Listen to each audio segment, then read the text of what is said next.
A chance to play in a NFL venue, so it's going to be a lot of fun. And just like I said, on Saturday, the wives can go out and shop all through the day, and then come down to the game and enjoy our football game in Ford Field. So hopefully, all the Spartans will show up and have a great time.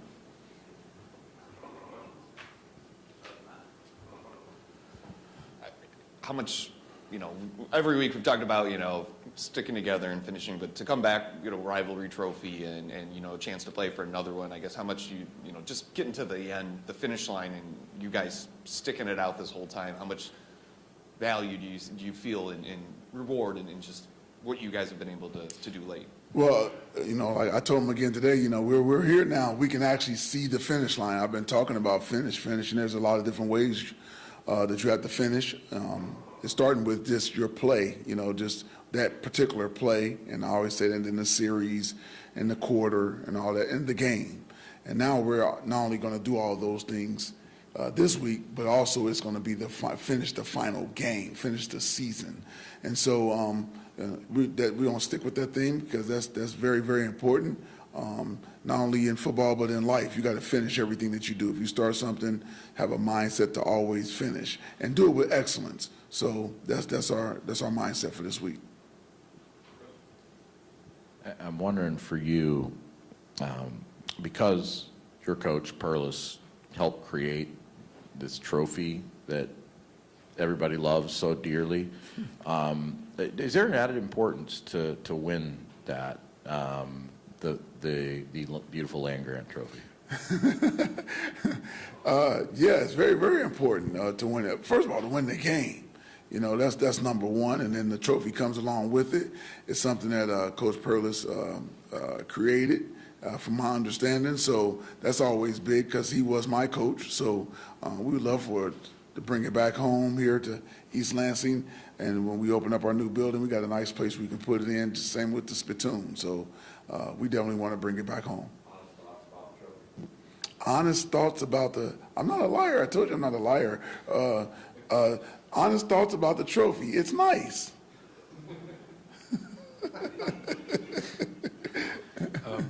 Harlon, a lot of guys went down in the game. I guess sort of curious if you have any updates on, like, Samac was a big one that looked pretty serious. Nate Carter looked pretty serious. I guess anything else, if there's any other major ones, I guess you can think of, because there was a lot of guys. Right. Well, Samac will be out. He'll be out. Got a chance to get Nate Carter back, and so those are the guys. And then and Brandon Wright is we'll see, lower leg deal, so we'll see about him. Just how does when you guys went down there with whatever it was, 45, or whatever it was, like, how does that affect just practice structure and schedule? I'm assuming you're probably not trying to hit as much, or just do you have to be precautious or tweak some things during the week when the numbers are a little low? Absolutely. Well, even this time of the year in all of football, the hitting backs way off because it is such a physical sport. And so we were backing way off, maybe backing off a little bit more than we normally have, but we would still back off because you got to just get the guys to the game. So we are slowing it down for our guys, not as much banging throughout the week. Make sure, and it's a shorter week as well. And so our guys are, they know what's going on. It's more about mental reps than it is the physical reps. That's what we're doing.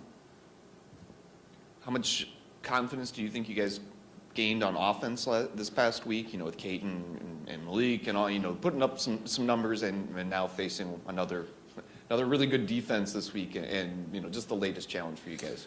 It can't help when you play well, can't help but build your confidence. So I'm sure those guys are feeling pretty good, understanding that what we're about to face again. Like I said, every week in the Big Ten, you're going to have to be ready to fight and play. And so here's another challenge for us to go out and fight and play and do our very best and execute, play with great discipline, and then finish. Like I said, we always got to just finish everything that we do. So we do that, we'll give ourselves a chance to win the football game. Harlon, with Maliq Carr, how much is, like, if he is that player, how much does that change what you can be offensively? And where has that player been?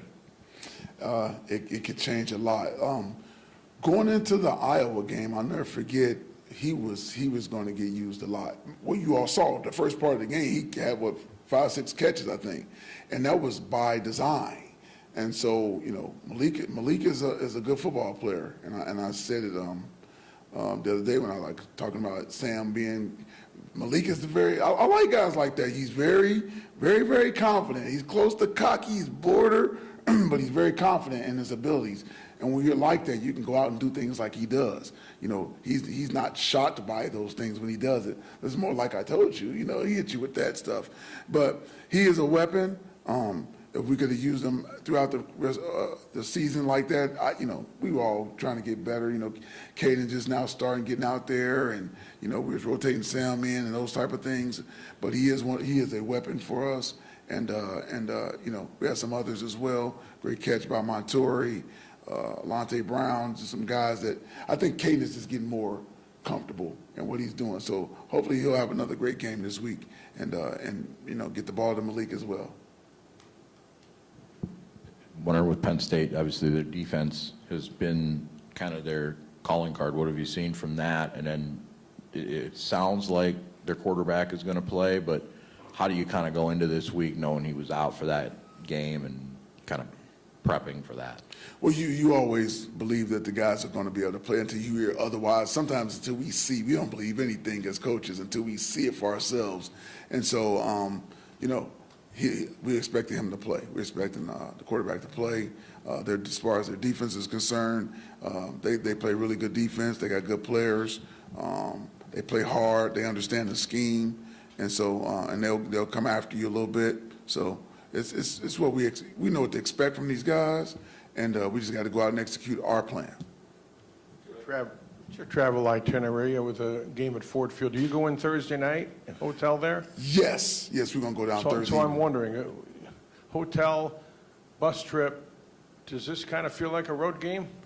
No, I mean, not really. When we stay in this state, it feels like home games to me anyway. So, I mean, and to me, like I always tell our guys, it's still 11 on 11 football no matter where you're playing.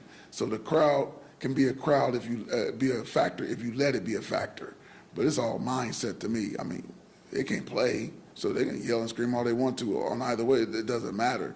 All right, if you can block it out and just go play ball, what you want to do and I know this is going to be a home game, considered a home game. But when you do go away, I tell them all the time, especially as a defensive player, you want the crowd to say "woo" when you can hit somebody. You hear them say "woo." The whole crowd does it. That's a beautiful sound. It's a beautiful sound. Are you confident, hopeful that Spartan fans will kind of take over Ford Field? Yeah, I feel good about it. I think we'll show up and support our guys. Our guys have busted their butts all year long. They didn't ask for this adversity that came upon them this season. And so I would just love for Spartan Nation to come out and show love for our guys. Show love for them and respect for them for what they have done this season. They never gave up. They always kept fighting, and they will continue to fight through this game on Friday night. So hopefully everybody will show up and appreciate our guys for that. Harlon, I was wondering how you thought Dallas did taking over for Nick. First drive, and then he plays the rest of the way. I think that's the most action we've seen of him, and just taking over for a fifth-year senior and how he performed. He did a good job. Dallas is a good football player. He has great attention to detail. He's going to always try to execute to the very best of his ability because he cares. Excuse me. So he did a really good job. He's going to be a good player for us, and I'm glad he's on our team. Just curious if you remember much about that game in 2010 when you went down to Ford Field and what the positive takeaways for playing down there. Yeah, I do remember that. I think it was FAU we played down there, and it was just the atmosphere itself. You got to talk about the tick marks, the hash marks and all that stuff, because a lot of times those NFL fields will keep the NFL hashes or the numbers in place, but they'll put the tick marks. So these are our numbers. You just got to understand those type of things because it does matter. It does matter on how we align and do certain things, especially on defense. So we'll be talking to our guys about that. But like I said, it's a football field. Them guys know how to play. And some of these guys have played in there. If they played in, from the Detroit area, playoffs or whatever it may be. So or been in there before, so they won't be, overwhelmed, I don't think. Harlon, with this being, you mentioned that you can see the finish line finally, but with so much uncertainty behind that finish line for you, for the players, for this program. What's it like to go into the final week knowing that like this is just kind of the last game with this group? Well, we'll get to that. Really, I try not to think about it, to be honest with you, until we get there at the end. Probably say something on Thursday. It's Thanksgiving. You got all that. And you get all these emotions involved and all that kind of stuff. But really, it's after the game. We'll just share what we think. I'll share what I think and what of the season and how everybody's done. And like you said, uncertainty all over the place. But at the same time, excuse me, that life goes on. And in some cases, some people don't care. Nobody cares. So that's how life goes. But you can just keep pushing, and that's all I know to do anyway. And so nobody will quit. This team knows it better than anybody, in my opinion. They understand adverse situations. They understand, there's uncertainty and all of that. But to just keep going. If you keep going, if you finish, then everything will be okay. I'm wondering what you notice in their run game, what makes that go for them, and defensively, what are some of the important things to do to stop, especially when you guys are a little thin at D-tackle, or could be, I guess? They have two really good backs. Their running backs are good, and they balance off. They play off each other from how they run the football. So their backs are good. Their line is good, and they do a good job. Period. Understanding how to hit holes and read their blocks and all those type of things like that. And then you asked about their defense. Is that what you said? Just your defensively to stop them. Okay. I got you. Especially if you're maybe a little thin up front. I got you. That's why we're backing off our guys a little bit to make sure they get to the race on Friday night. But our guys will be ready to play. We have a good front, really good front, and they do a good job. And they've been playing hard all year. It's one of those things where there's nothing to hold back. We're not trying to make it to next week's game. It's just all out. So they're gonna give us everything they have, and they've been doing it anyway. But hopefully it'll be even more because I don't have to save myself anymore. I can get a chance to heal up after this game. Coach, if we consider the situation where you do get the win over Penn State and the Spartans are 5-7, there would be a potential scenario to accept a bowl bid if the stars kind of align. Has there been any discussion based on some of the injuries and uncertainty of whether Michigan State would accept a bowl in that scenario? Good question. That there hasn't been any discussion on that, and you're right. I know I've heard about that before. Guys have opportunity to win 5 games and go to a bowl game, but we haven't discussed that. We just focus on the Penn State deal, and if that comes about, we'll talk about it when that happens. I'm wondering for you, we're now, 1 game left in the season. Looking ahead, first let's look back. How has this year been, since you took over the job, and what's your elevator pitch to moving forward to get the job if you want it full time? Okay. So the first question is look back how it started and everything. Is that what you're saying? Yeah, and the process throughout the year. Well, I got you. Okay, I got you. I've definitely, in this position, I've grown. Like I said, way back when it first started, I said there's a rhythm to things that you do. Just like when you first become a reporter or wherever, I got to catch this rhythm of, okay, how does this work? Okay, I got to be here on Mondays at 12:30 and ask questions or whatever. There's a rhythm to how you do things, and so I finally caught the rhythm. I know I got to be here talking to you guys on Monday at 12:30 and some other things that are going on. But once you catch the rhythm and you start doing pretty decent at it, then you start to gain confidence. And so that's kind of what has happened with me going through this and seeing what it's all about, understanding that you're not really a coach anymore, you're more of a counselor. And so I've learned that. But as far as the job itself and wanting the job, and I do want this job as the head football coach, and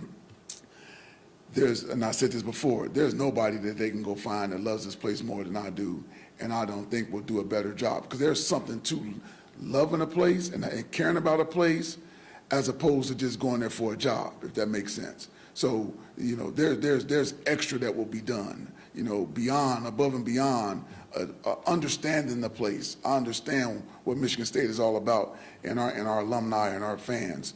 And so that's where I think you said elevator pitch. That's the first time I ever heard that. I never heard that, elevator pitch. All right, my fastball, how about that? Or whatever you want to call it. My blitz and knock somebody out, how about that? But that's my deal. I am a Spartan. I bleed green, and there's nobody that they can find to do a better job. Maybe equal to, because I ain't gonna do that. Cocky, not confident. I mean, confident, not cocky, excuse me. But there's nobody that they can find better. Maybe equal to, but not better. How about I say that? That's fair, right? Harlan, and to follow up on that, the nature of the beast is now when there's a coaching opening with the early signing period, it's done pretty quickly. Are you a candidate? Will you get an interview? Can you tell us where that stands? Yeah, I was told several weeks ago that I would get an opportunity to interview. I do not have a specific date, and so that's, you know what I know right now. Yes. Would you want to interview? Oh yeah, I asked. Yes. Harlan, do you expect Maverick to be back this week, and then, or first of all? Got you. Yeah. We're hoping that he's back. He was out there today in a limited role, but we're hoping to get Mav back. And regardless, I guess, how do you view the depth of that position? Because you had a redshirt freshman walk-on guy who was an offensive lineman last year playing in the first half, and do you move anybody Ben Nelson, around? say his name. Ben Nelson, yes. Ben, yeah, he's a human being. Yes. So next man up. You know, there's no excuses. You know, there are no excuses. So the next man up, that's what this team is. We had no problem putting him out there. Let's go. And he did a decent job as well. But yeah, hopefully we get Mav back. We got Simeon, we got D-Harm. We got those guys that will step in and do a good job for us. Along those lines, obviously the two receivers with Jerron and Trey, do you expect them back? And do you expect any of the other guys? Because, I mean, there's a lot of guys like Chuck who have been on the list most of the season, at least since the Washington game. But do you expect anybody else to come back for one more? Not that I know of right now, Chris, that I can, no, not right now. When it comes to back here, when you mentioned the finding rhythm, like that's something I can relate to because I'm trying to figure out my rhythm right now. Right. How long do you think it took you, or what was that turning point when you finally felt like, okay, my head is above water again, like I don't feel like I'm drowning with all the responsibilities, I can kind of start focusing on coaching and everything else? That's a good question. You know, with the combination of the we were losing, so we lose 6 straight. So right, I'm in there, I'm trying to figure it all out, like what is going on. So if I had to guess, I would say somewhere between the Iowa game, after that game, and Rutgers-ish area, I started saying, okay, all right, this is what it is. This is how I got to deal with it. So right around that time, I would say. Yeah, Harlan, at this time of year with freshmen and sophomores, you're starting to get a little bit more of an idea, I would imagine, about what they are all about. Can you look in the future to see if there are some future leaders in that group that have shown themselves in recent weeks? What would you forecast there in terms of future leaders in the programs amongst the young guys? Yeah, Jay Hall would be definitely a future leader. He's already a natural-born leader anyway. 3-time captain at IMG amongst a bunch of so-called stars down there at IMG, and he's a 3-time captain, and he's shown that here.